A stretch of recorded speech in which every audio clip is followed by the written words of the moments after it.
Blanche DuBois makes a surprise visit to her younger sister, Stella, and her husband, Stanley, in New Orleans. The short-term visit quickly turns toxic when Stanley learns the DuBois family home was lost. The book, A Streetcar Named Desire. The author, Tennessee Williams. And you're listening to Lit Society. Let's get lit!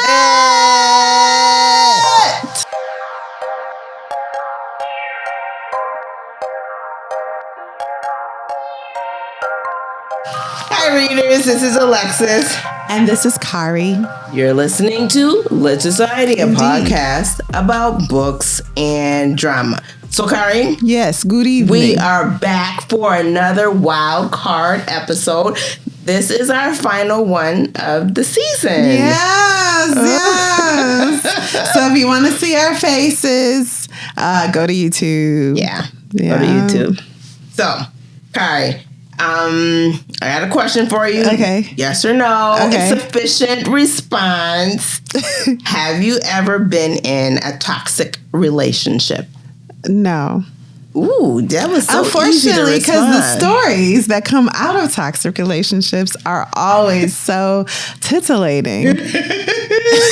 No, but fortunately, I have not. What about you? Yeah, listen, when I mentioned this theme to you, you immediately asked me if I was in a toxic relationship. I didn't see that question coming at all. I don't know why. I never immediately looked to myself. I should do better. Well, I didn't answer it right away because I thought of only relationships that I've had with men. But the thing is, I have to consider all my relationships. I only considered romantic relationships. Yeah. Perhaps I've been in a toxic friendship. Yeah. That's workmates, women friends, and even family. Well, when you put it that way. Yeah. So many. Listen, let's dig a little deeper into the topic. Which is this week's theme. Okay. And as you know, readers, each week we select a theme to discuss inspired by the book that we're reading. And this week's theme is signs you're in a toxic relationship and what to do next. Oh, wow. I love this. Okay, let me get my gin and tonic. I'm ready for the toxicity. Not the gin and tonic. Well, I'm going to join you in just a second. So not to say too much. Okay, so let's define toxic relationships. How would you define it? I would define it as, well, can I start with how I define love? That would be great. I love that. Okay. I think someone who truly loves you is interested in your physical and spiritual well-being. Okay. Anyone who actively tries to harm you physically or spiritually is toxic to me. And I don't mean, sometimes people accidentally hurt you. Yeah. I mean people that your health in that way is the bottom of their priorities. It's literally on the floor. They mostly care about something related to themselves. So they do things that hurt you. They know it's going to hurt you and they do it anyway. And they habitually act in this manner. To me, that's a toxic person. And being in a relationship with them is a toxic relationship. That's what I would say. What about you? Okay, so listen, you always go in depth. When I think of a toxic relationship, I think first of actions. Within a relationship. Like if he ain't got no job. No. Oh, what do you mean? Like arguments or fighting. That's, to me, is toxic. Because arguments alone? Arguments and fights. Now we argue all the time. Wait, is this a toxic friendship? I don't care. Don't get out of it. So for me, a toxic relationship is one that damages instead of builds up. Oh, that's perfect. Is that too vague, though? That's a great, concise way to say all the words I was just rambling. I think that's great. All your relationships should build you up in some type of way. And sometimes people need you more than you need them. But that doesn't mean the relationship doesn't build you up. So, yeah, I love that. I learned that. So let's see what the definition is. And I put this definition from verywellmind.com. And it says, a toxic relationship is one that makes you feel unsupported, misunderstood, demeaned, or attacked. Demeaned. On a basic level, any relationship that makes you feel worse them better can become toxic over time. And have I been in a toxic relationship? Yeah, I have. I can say that. Not always romantic. I mean, I don't think I've ever been in one that was romantic, but so I can fit it into these other categories. Relationships with other women, relationships within the family, workmates. I can count those. Yeah. So, a website, I wanted to say it's called Very Well Mind. They have, it's the same one. Okay. So what are the signs that you're in a toxic relationship? Let us know. You kind of mentioned that in your intro as you describe love. So I think that's a good basis for us. But Very Well Mind lists 10 signs that we can look for. The first one is you give more than you're getting. Now, you kind of talked about that. But the giving more than you're getting leaves you feeling devalued and depleted. That's the key to me, because all relationships, there's someone's giving more than they're getting at any particular time. To me. So yeah, the fact that you feel devalued. I mean, that's like parents can't just leave the house like everybody taking more than they give. And you got a 3-year-old kid in there like gaga goo goo. I'm out of here. No, that ain't how it works. That's a relationship you need to be a part of. But to feel devalued in the relationship, that's major key. Thank you. The second one, you feel consistently disrespected or that your needs are not being met. A third one, you feel a toll on your self-esteem over time. The fourth one, you feel unsupported, misunderstood, demeaned, or attacked. You feel depressed, angry, or tired after speaking or being with the other person. You bring out the worst in each other. It gives an example. Your competitive friend brings out a spite-based competitive streak that is not enjoyable for you. Got it. Another one, you're not your best self around the other person. They give an example of being gossipy. That's come out, or your mean streak, one that you don't normally have, but they appeal to the worst part of you. Yes, I like that too, that you brought that up, because if you acting in a way that's not in harmony with reaching your goals in life or your mission in life, and someone keeps telling you, like a mom, every time you talk to them, they like, you did this yet? Because remember, you want to do this, don't forget. That might make you feel bad. And you might be like, man, is this relationship toxic? No.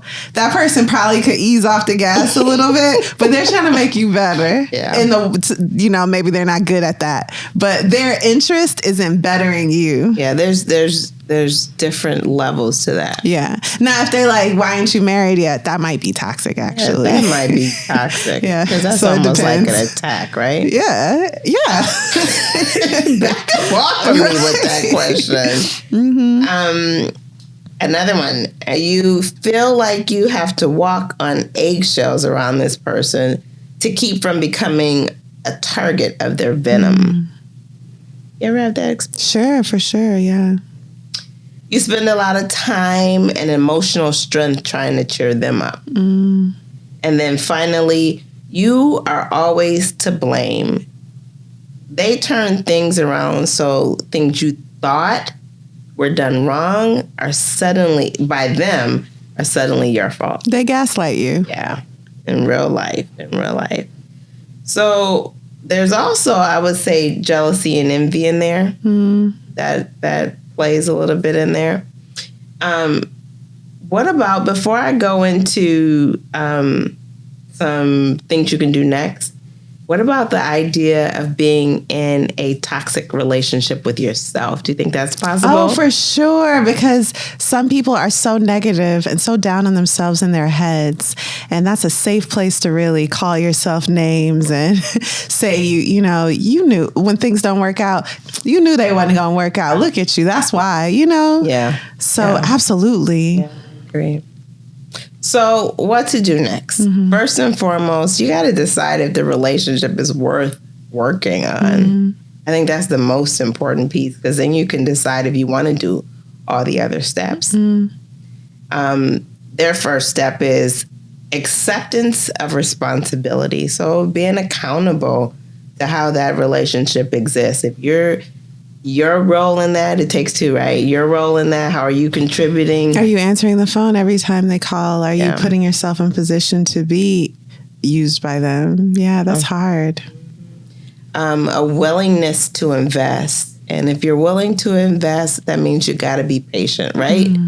That's important, because any kind of change is going to take some time. For sure, yeah. The third point on what to do next is to shift from blame to understanding.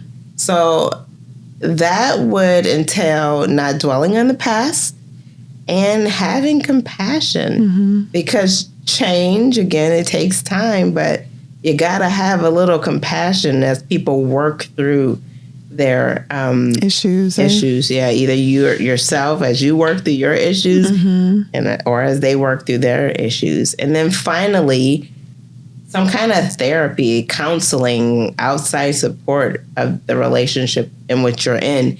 And that could be therapy for yourself. I think that's probably really important. And then if it's a couple, then therapy for the couple.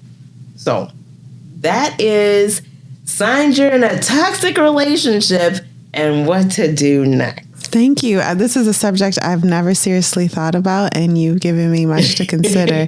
I'm going to log this away for when I think I need it, because I think it's crucial information. Thank you. I think it is. Sometimes we're in toxic relationships and we really don't realize it, because that kind of behavior is what we've come to expect. Yeah. And we accept it. We normalize it. We normalize it. And that's just like, that's not okay. Yeah. So you need these signs to be like, this isn't okay. This isn't normal. Right. And this doesn't feel good. And maybe I should change my behavior or stop letting them take their behavior out on me.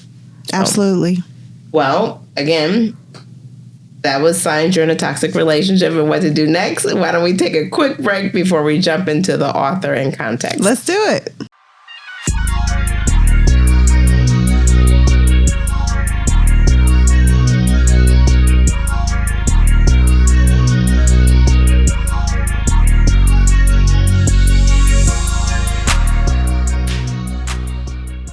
Okay, Kari. Yes. Okay, we're back. Yes. Kari, what can you share about the author and context for this book? So our author for this play is very famous playwright Tennessee Williams, born Thomas Laner Williams, March 26, 1911.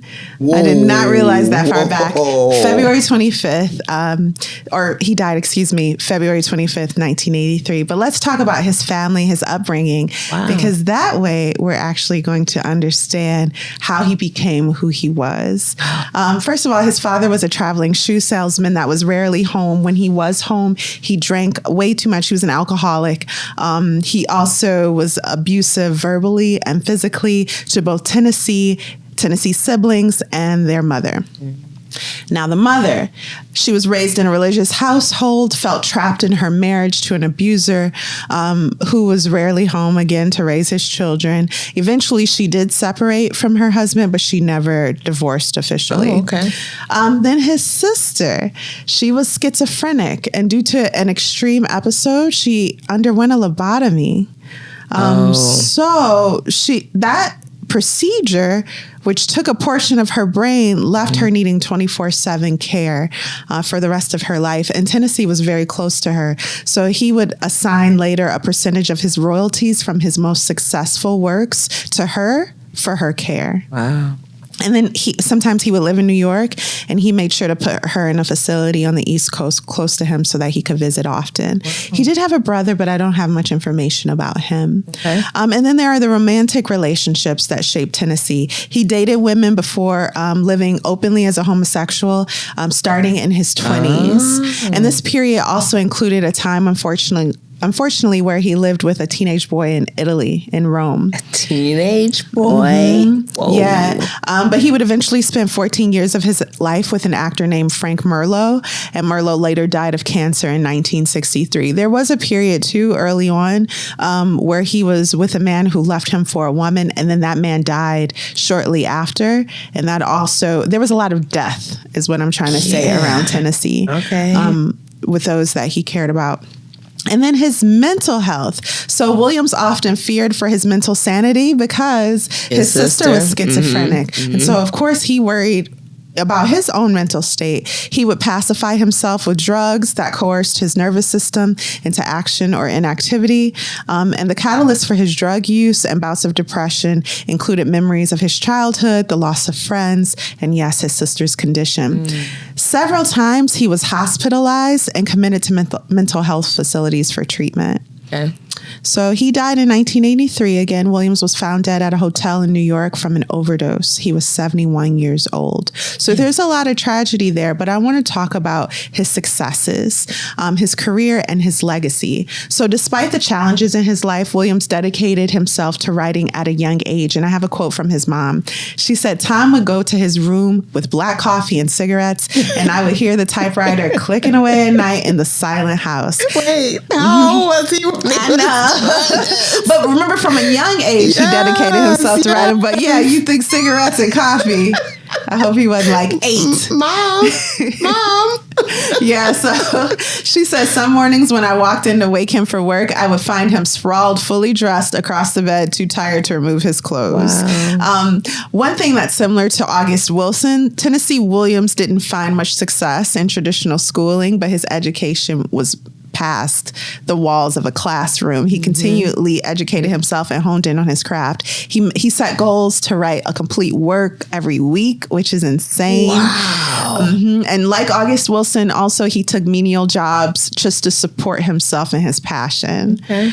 Still, he never found mainstream success until his 30s with The Glass Menagerie, a play which had strong autobiographical elements. Okay. And then his next play was A Streetcar Named Desire, which we're reading today. Wait. So the first one is Glass Menagerie, and this is second? This is the first one where he found success. And it wasn't until his 30s. So he had written a lot before then. And this was the next successful one. This was the one that the world embraced, and The Streetcar Named Desire followed that and was even more successful and applauded and awarded.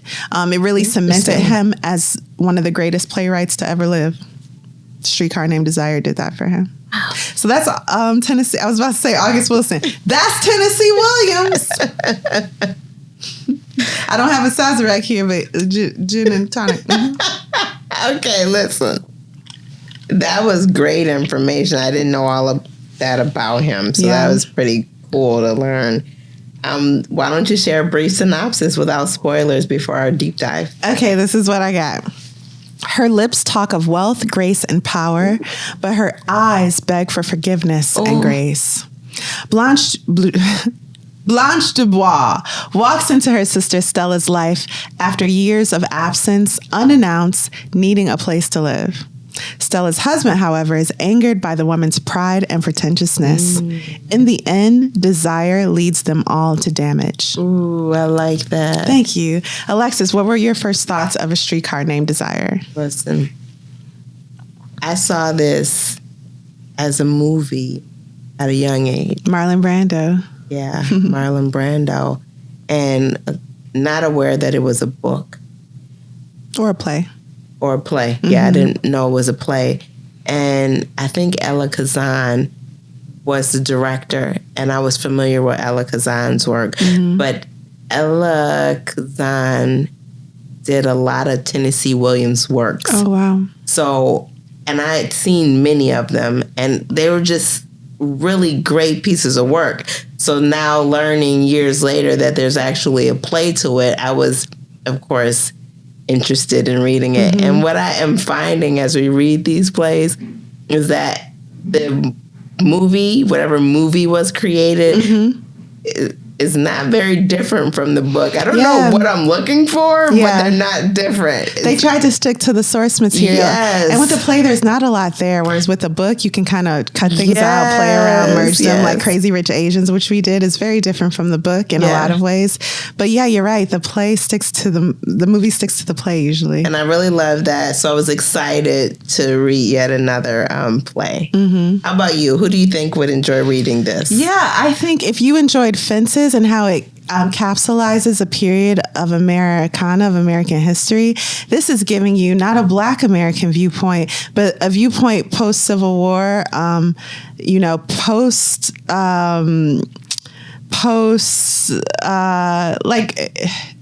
during the start of Jim Crow, and maybe even while Jim Crow was already sinking its teeth into the South, there were people whose lives were falling apart. Not saying we should pity them because they built their wealth on the backs of, children and families who were kidnapped and drug over from Africa. But their world fell apart, and it really left a lot of people just floundering. So this is giving you an insight into what the fictional woman from the antebellum South looked like after decades after that life fell apart. Right. And there was a slow burn when these estates crumbled. It wasn't like the war is over, Black people are free, and now we're broke always. Sometimes it took years for these estates to fall apart. Yeah. And people were left not really having any type of skills or ways to be self-sufficient outside of their wealth and societies. So if you enjoy that, you'll love this. I immediately think of, as you speak about that, Gone with the Wind. Sure. That's like the first thing. Mm-hmm. Clinging to men because men provide stability. And what can a woman do? And not blaming women for needing men. What else were you going to do? Yeah. And so they really sought a suitor and a husband with everything they had. Yeah. And then within the book, she talks about generations of people dying. So yeah, you can tell that it took time for this dismantling of their ancestry. Yeah. Thank you. Mm-hmm. So, Kari, are you ready to take a spoiler-filled deep dive into A Streetcar Named Desire? That's it. Again, look at us on the YouTubes. On the YouTuber. And here we go. A deep dive into A Streetcar Named Desire, Part 1. Look what the wind blew in. So Blanche DuBois, a school teacher from Lowell, Mississippi, arrives at the New Orleans apartment of her sister Stella, Stella Kowalski. So despite the fact that Blanche seems to have fallen out of close contact with Stella, she intends to stay at Stella's apartment for a time period yet to be disclosed. And she's got a really big trunk with her, full of stuff. That's a nightmare, your relatives showing up with a big trunk full of stuff. You're like, and no return ticket. My mama just did that, but it was great. Loved having you here, Mom. Okay, moving on. So in this first scene, in these first few moments even of the first scene, we quickly realize that Blanche is frail but vain. Yeah. Also, she speaks as if she's the grand lady of a sprawling plantation, but she can't afford a hotel room, obviously. So something wrong. Yeah, popped up in my little one bedroom. Talking about can I sleep over? And I'm disgusted by how small this is, how filthy it is. Look at your neighborhood. You're with common people. How far you fallen, Stella. This is Blanche needing a place to stay. What's wrong? What's going on? Let's not talk about it right now. Let's get my stuff together. And where am I going to sleep? Can I take a bath? Yeah. She is disgusted to know there are only 2 rooms in this whole apartment. Right. And there's a man here. So how am I going to have privacy? In real life. Yeah, her sister Stella appears more solid in the scene, more stable, but their relationship, their closeness is unclear. Between the two, Blanche does most of the talking, and you wonder, does Blanche even know Stella? Does she have room in her heart and mind to learn who her sister is? Does she care? Stella mostly stays quiet around Blanche while acting as caretaker for her older sister. So if Blanche wants a Coke, she gets a Coke for her. If she wants something stronger than a Coke, she'll get that for her too. And Blanche even comments about how extra weight looks good on you, Stella, not realizing Stella's pregnant. She like really came in with, all right, all the comments. Yeah. So Blanche quickly confesses that their ancestral estate is gone forever. How? It's been lost. And this made me think of the importance of being earnest. When Oscar writes that a character has lost both of his parents, and the supporting character goes, I understand losing one parent, but losing both is just negligence. What did you do to lose them? Go find them. And bring back And bring them at back. least one of them. So Blanche also says she's been given a leave from work because of her bad nerves. So they're so kind at my job. They realize I'm going through a lot. They let me off of work for a little bit. I'll be back later. That is so modern. Yeah. You know what that's like. Mental health leaves. Yeah, right she in said, there. I need a mental health break. So Stanley Kowalski arrives home and he walks in. That's Stella's husband. He is a large, loud, and passionate man. He's passionate about everything he does. He caresses his wife before learning that her sister is in town and has lost the family's estate. And then once he hears that, that's all he can think about. That's it. That is it. The estate becomes his chief concern. Now, as a reader, you like, but it wasn't even your estate. wasn't even yours. Oh, he got an answer for you. What's the answer? What's the answer? He repeats that under the Napoleonic law, what belongs to his wife belongs to him. And see, in New Orleans, they under the Napoleonic law. So her sister has lost their estate, and he wants to see the papers. If she sold it, where is their money? He's throwing their around. He must be French. Yeah. So he's Polish. So how do you feel about Stanley at this point? I already don't like him. Yeah. He in the businesses and whatnot. Not his business. And I suppose he just trying to be protective. Is that Perhaps what it maybe is? that's another way of looking at it. Yeah, maybe. So immediately Stanley hates Blanche, though. And when Blanche tries to flirt with him, she even tells her sister, yes, I was flirting with your husband. I was. She said it right out. So when Blanche tries to flirt with him, he seems to hate her more. So Blanche, sensing that an intense discussion is coming from Stanley, sends her little sister off to the store and they have a frank discussion. Blanche and Stanley are alone. And in the process of defending herself to her brother-in-law, Blanche reveals that Belle Reve, the family estate, was lost due to a foreclosed mortgage. And it's like, you've had this place forever. How did this happen? Well, yeah. A disclosure that signifies the dire nature of Blanche's financial circumstances this becomes. So now it's clear Blanche has nothing. Nothing. But a trunk full of fake jewelry and feathered coats. So not fake jewelry. Yeah. All the costume jewelry you could get was fit into this trunk. That she claims is from her old lovers. They're not, probably. I don't know, maybe. So anyway, another reason to hate her, Stanley finds, is that Blanche has managed to drink a large amount of his liquor in her short entrance. He comments about it. He came in and the liquor bottle was empty. And he was like, who took my stuff? So we're learning about Blanche. Part 2, as we drink our gin and tonics. Part 2. Poker should not be played in a house with women. So Stanley's friends include a mix of people from the neighborhood and those he met in the war. They are all mostly immigrants and all are married except for one whose name is Mitch. Mitch cares for his aging mother. It is clear that they bond over routine, drunken poker nights, and Stanley acts as the alpha male amongst them all. He's the loudest, the most brazen, okay? Blanche and Stella walk in around like 1 a.m, I think, after a wholesome night. It was 2. It was 2 a.m. Yeah, 2 in They the had morning. a girls' night. They knew the boys were playing poker, so they wanted to give them some space. They like went to see a movie, and Blanche had 3 cocktails, which is much more than her usual one. Right. Yeah, and she quickly gets under Stanley's skin. She's like real talkative, and he just hates it. He's been drinking too all night, okay? Blanche Blanche is very sensual as a person and catches the eye of Stanley's friend Mitch. Remember, that's the one that's not married, that's caring for his aging mother. And Mitch can no longer focus on the game. He's like asking questions about Blanche, and then he gets up to actually just go talk to her.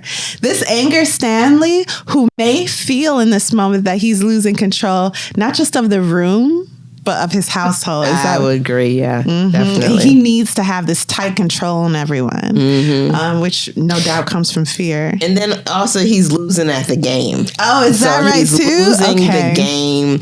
His friend is now distracted by this woman that he doesn't care for. Right. And so it's like his rage is boiling, and he's also intoxicated. I also saw, like, because Blanche was flirting with him when she first arrived, and she's so sensual, it's not hard for me to also imagine that he sees some almost sexual ownership over her too, as his sister-in-law. And as Mitch is now openly interested in Blanche, that angers another side of Stanley also. I can agree with that. Yeah, so after a lot of bad behavior, throwing things around, I think he threw something out a window or broke a radio out the window. Yep. And he takes out all his anger on Stella's face and her body. Despite knowing she's pregnant, he beats her. His friends pull him off of his wife, and Blanche and Stella run upstairs. They flee to the neighbor's flat, Eunice, who again lives upstairs. In the most famous scene of the play, Stanley immediately becomes like pitifully petulant. And like a child, he begs Eunice to release his baby. He needs his baby. He needs his Stella. Stella! Oh, very good. Yeah. It's okay. Stella runs back to him, and they're engulfed in their fiery passion for each other. Can Blanche, I say toxic? Yeah, please. This is a toxic relationship. So Blanche can hear everything from outside the door of her sister's 2-room home, and she is distraught by the fact that Stella went back to this man. While Blanche is outside, mentally disturbed, Mitch approaches her, calms her, and comforts her a bit. It's clear that he wants to take her on a date, and things are looking up a little bit for Blanche, I guess. So the next morning, there's a contrast here. Stella is all relaxed, the sun's shining down on her. She's all happy and satisfied, and Blanche walks in. She ain't slept all night. She a mess. And she like, Stella, we gotta go. And Stella's like, pack our bags. We gotta get out of here. Blanche, he just had a little episode. I don't mind him none. I just let him be a man, you know? Yeah, so it's clear that Stella is in love and in lust with her husband, and his brashness only draws her to him more. And it's clear to me now that Stella is like the opposite of Blanche. We learned that Blanche married a young man who wrote poetry, spoke softly, and was sweet and beautiful. Stella is drawn to a man outside of her class who acts impulsively and excites her sexually. So they are like opposites, these sisters. In this conversation between them two, Blanche confesses that she doesn't have a penny to her name, and she she hopes that Mitch is going to provide the stability that she needs in life. She needs a home, she needs protection, she needs security. She needs a man. All of that is wrapped into a man. And Stella assures her sister, it's going to happen. If you want it to happen, Mitch is the one to marry. He's so kind. When his mother dies, he's going to be so lonely, and no doubt that's on his mind. He'll marry you. Blanche also then admits, I'm disgusted by your husband, though. Let's not lose the plot. Can we leave? And I have a plan. Yeah, I have a plan. I got a rich, wealthy lover, ex-lover that'll take us in. That's right. Whatever. And Stella makes it clear she's not going nowhere, and she doesn't see herself as suffering. And you is my house guest, so settle down now. Settle down, sis. While Blanche is putting down Stanley is secretly waiting outside the door, listening to everything. He listens secretly and walks in during this conversation, and he hints to Blanche, I've heard some things about you. And this visibly rattles Blanche, and she asks Stella, have you heard anything about me? They have called this man Common. Yeah. Who you calling Common? Not they. They, right? Because Stella's like, yeah, he Common, and I love him. Yeah. So, yeah. So, anyway, While waiting for Mitch to arrive for their first date, Blanche hears a knock at the door. There is no one in the home except her. When she opens the door, she finds a very young teenage boy selling newspapers. He reminds her of her younger years and the beautiful young boy she married when she was young. She flirts with him aggressively and kisses him passionately and lustfully on the lips before dismissing him by saying, "It would be nice to keep you, but I've got to be good and keep my hands off of children." You guys, we just learned that she's a pedophile. Layers. Yeah. So Mitch arrives and they go on their date. In a surprisingly sincere heart-to-heart between the two characters, Blanche reveals the tragedy of her past. Do you want to divulge what happened between her and her first husband? So if I understand it correctly, they got married because there was love and passion there, at least on one side. And she finds out after they get married that her husband has been involved in a relationship with another man. For years, no doubt, an older man that was a friend to him. Yes. She thought a room in her house was empty, and it wasn't. They were in there, and she saw them. Yeah. Yeah. And so when she finds out, she's disgusted. Well, first she acts like nothing happened, and they all go on like a little road trip together. That's right. And they're on the dance floor, but her then and her she gets husband. drunk, and that's right? when, she becomes... She tells him, "I saw you and you disgust me." And immediately her husband runs off the dance floor and a shot is heard outside. He shoots himself in the head. So her first husband committed suicide when it came to light that she saw him and that other man. Mitch takes this well, and he says, we both need love.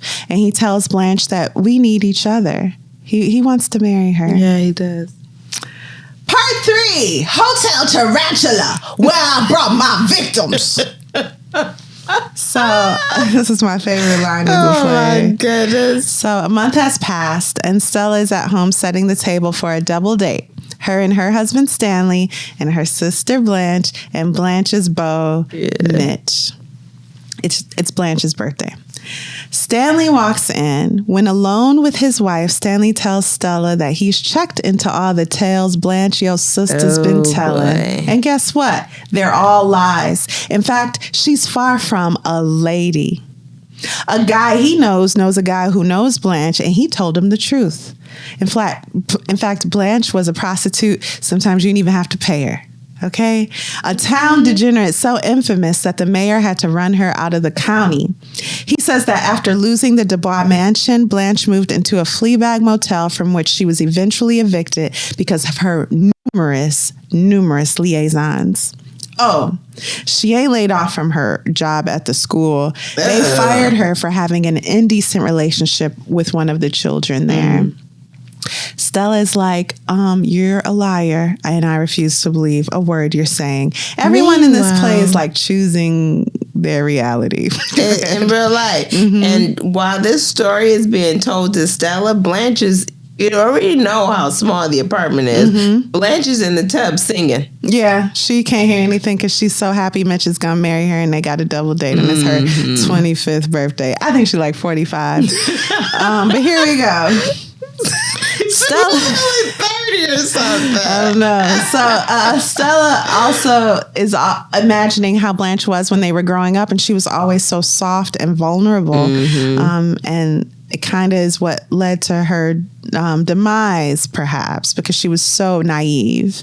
And another thing, Stanley has told Mitch everything he learned, so Mitch isn't coming. Yeah. Oh, lastly, Stanley's brought a one-way ticket to nowhere. Just for Blanche. He wants her out the house. So dinner is uncomfortable. Mitch never shows up. Stanley stands and reveals everything he's done. He's so proud of himself. He lets Blanche know, I told Mitch about you, so you can stop pretending. that you're so glorious. Also, here's a ticket to Garbage Land. Have fun. Because you leaving here. He literally bought her a ticket back home, a one-way ticket. And Blanche begins breaking down mentally right in front of them. And it seems that it's so off-putting how cruel he's being that Stella might actually leave him. But we'll never know, because what happens? She goes into labor. Yes. Stanley and Stella rush to the hospital, and Blanche stays home and drinks. This is one of the lowest points of her life. Mitch walks in. I don't mind you being older than what I thought, but all the rest of it, that piece about your ideals being so old-fashioned, and all the malarkey that you dished out all summer. Oh, I knew you weren't 16 anymore, but I was a fool enough to believe you were straight. Who told you I wasn't straight? My loving brother-in-law? And you believed him. I called him a liar at first, and then I checked on the story. First, I asked our supply man who travels through Laurel, and then I talked directly over long distance to the merchant. Who is the merchant? Kieferba. The merchant Kieferba of Laurel. I know the man. He whistled at me. I put him in his place. So now for revenge, he makes up stories about me. 3 people, Kieferba, Stanley, and Shaw, swore to them. Rub-a-dub-dub, 3 men in a tub, and such a filthy tub. Didn't you stay at a hotel called the Flamingo? Flamingo? No. Tarantula was the name of it. I stayed at a hotel called the Tarantula Arms. Tarantula? Yes, a big spider. That's where I brought my victims. Yes, I had many intimacies with strangers after the death of Alan. Intimacies with strangers was all I seemed able to fill my empty heart with. I think it was panic, just panic, that drove me from one to another, hunting for some protection here and there in the most unlikely places, even at last in a 17-year-old boy. But somebody wrote the superintendent about it. This woman is morally unfit for her position. True. Yes, I suppose unfit somehow. Anyway, so I came here. There was nowhere else to go. I was played out. You know what played out is? My youth was suddenly gone up the water spout, and I met you. You said you needed somebody. Well, I needed somebody too. I thanked God for you, because you seemed to be gentle, a cleft in the rock of the world that I could hide in. But I guess I was asking, hoping too much. Kieferba, Stanley, and Shaw have tied an old tin can to the tail of the kite. You lied to me, Blanche. Don't say I lied to you. Lies! Lies inside and out, all lies. Never inside. I didn't lie in my heart. Flores. Flores para los muertos. Flores. Flores. What? Oh. Somebody outside. No, not now. Flores para los muertos. Flores para los muertos. Crumble and fade and regrets. Recriminations. If you'd done this, it would have cost me that. Corones para los muertos. Corones. Legacies. And other things such as bloodstains, pillow slips. Her linen needs changing. Yes, Mother. But couldn't we get a colored girl to do it? No, we couldn't, of course. Everything gone but the Flores. death. I used to sit here and she used to sit over there, and death was as close as you are. We didn't dare even admit we had ever heard of it. The opposite is desire. So do you wonder? How could you possibly wonder? Not far from Belle Reve, before we had lost Belle Reve, was a camp where they trained young soldiers.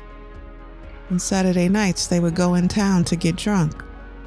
And on the way back, they would stag onto my lawn and call, "Blanche, Blanche." The deaf old lady remaining suspected nothing. But sometimes I slipped outside to answer their calls. Later, the paddy wagon would gather them up like daisies the long way home. What do you want? What I've been missing all summer. Then marry me, Mitch. I don't think I want to marry you anymore. No? You're not clean enough to bring in the house with my mother. Go away then! here quick before I start screaming fire. Get out of here quick before I start screaming fire.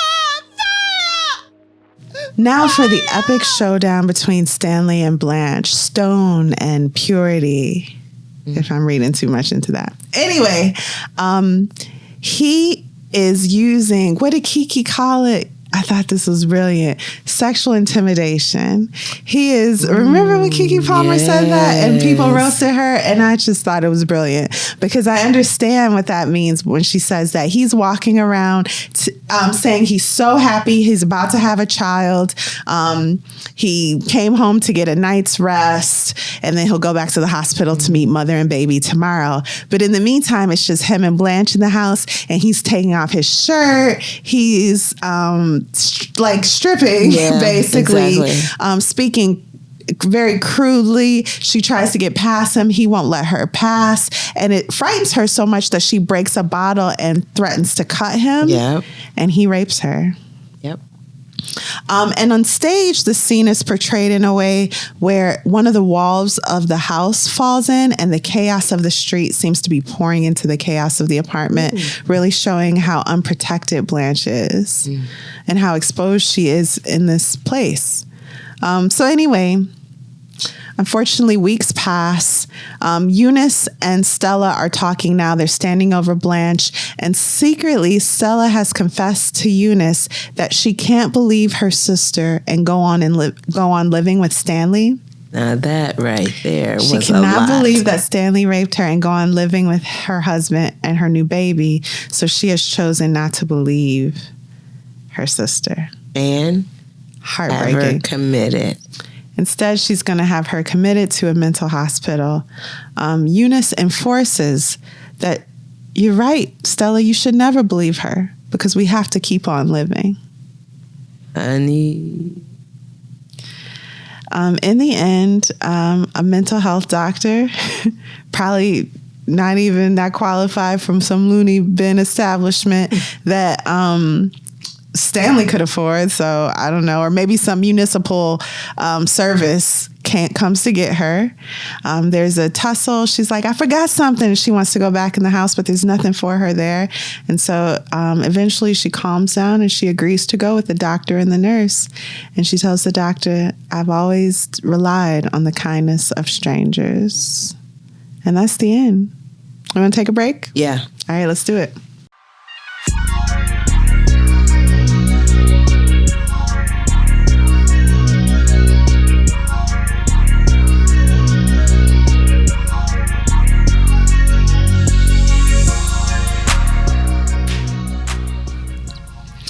Okay, and we're back. Alexis, what did you think of A Streetcar Named Desire by Tennessee Williams? Would you recommend someone see the play and read the play? Hey, let me just say, as I was reading this play, all I could envision was Marlon Brando. And he played that role so well. Yeah, he played it really well. He played it in the original performance and he played it in the movie. Yeah. So this role is his role. And so I love the story. And when I saw it in my youth, of course, I didn't understand the story. But watching it as an adult and knowing what's actually happening within this story is just a lot. There's so many angles and a very short work. Like this is a very short play. Very short piece of work. And it has so much depth to it. Blanche's character, she's going through these moods. Having heard Tennessee Williams' account, I wonder if his sister is in there somewhere. Oh, no doubt. Yeah. Yeah. So as soon as you said that, I was like, oh, I wonder if that's his sister because she is emotionally broken. So yes, I would recommend, actually, you could just get away watching the movie. I mean, it's in there. It's all in there. But to see the fulfilled characters played out and the background, it's great. It's worth it. You could just watch the movie and really appreciate it. But if you just love to read like I do, like we do, add the book, add the play in there too. Yeah. Because it appropriately or perfectly describes the scenery. The streetcar named Desire is a train, or Streetcar. The streetcar, literally named Desire, and how that is weaved through the story. I really enjoyed it. How about you, Kari? Oh, and I would indeed recommend it if I didn't say that already. But how about you? Would you recommend it? Would you say the book? Would you say also the movie? I was so excited to cover this because actually toward the end here, I've been looking for the Audible version that I found. So I read it and I listened to the Audible version, and you can watch the movie, but there's so much I missed that I didn't find until I read it.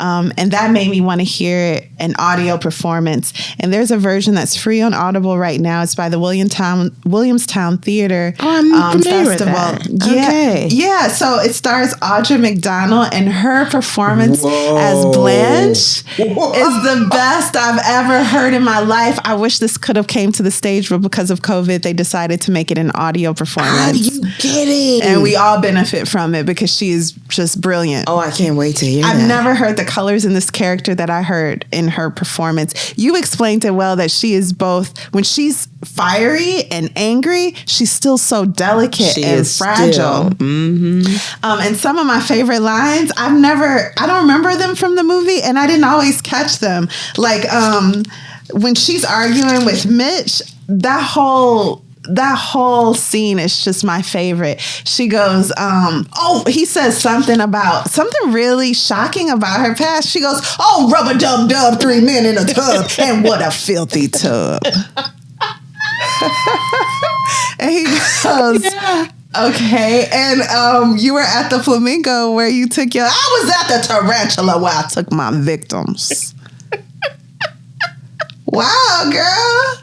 Like, wow. But I think that's still really hard. It needs to be softened up. Oh, no, the way I'm doing it. Yeah. But those layers are there.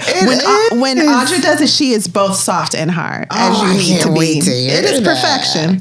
So, obviously, I would recommend you read it, watch the movie, see the play, take in this work in every way you can. Yeah. I appreciate the layers. I appreciate the names of everyone, how Stella and Blanche are complete opposites, how Stella means star and Blanche is like white and purity, and then Stanley, white lily, right? Yeah, or it can mean but white and purity and just cleanness and untouched naivety even. And Stanley means stone, and he's hard, and he just comes in smashing everything.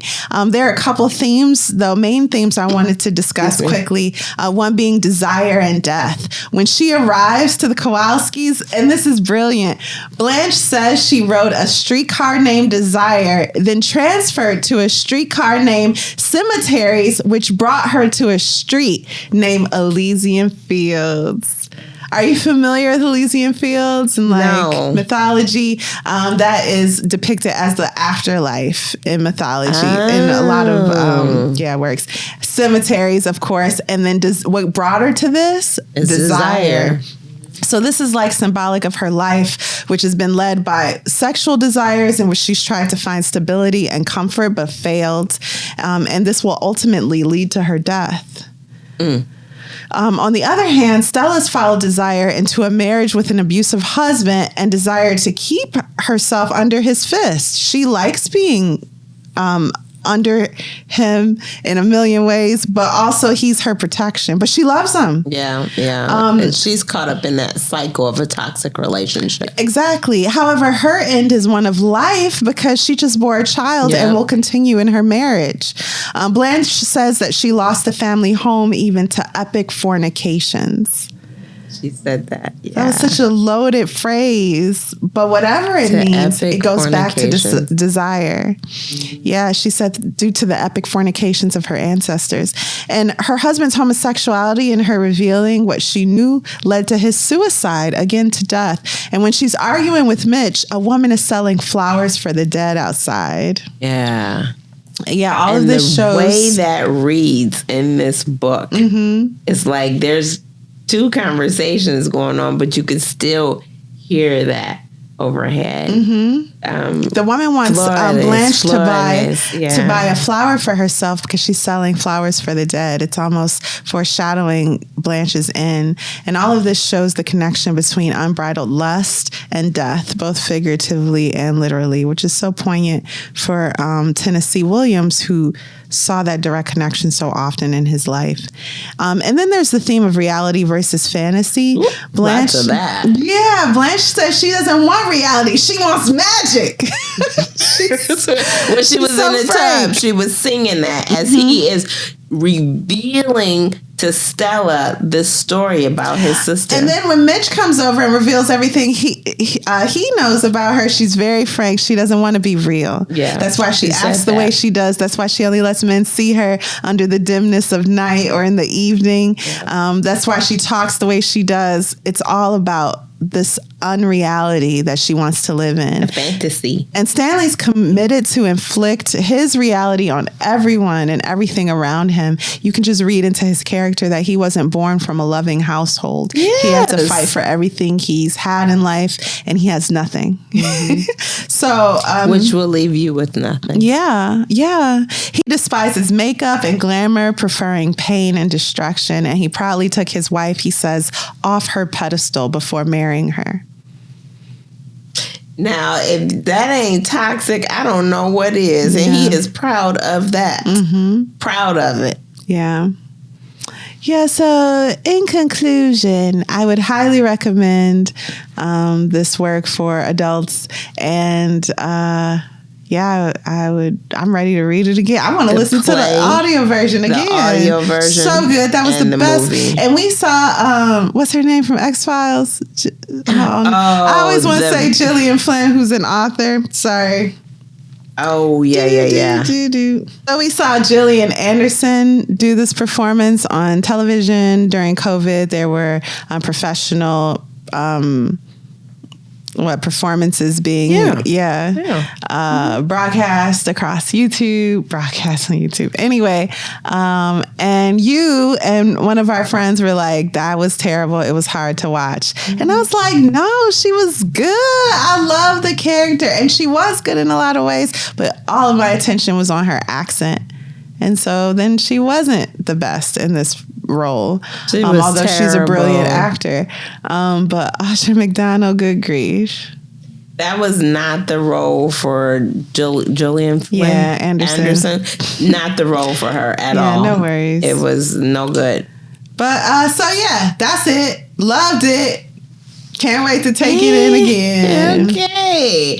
So what are we reading next week, Kari? We are reading Cyrano de Bergerac, a play by Edmund Rostand. Oh, another play. Yeah, so I wanted to throw this in there because on the plane, I had an opportunity to watch She's been traveling a lot, remake. So I was like, you know what?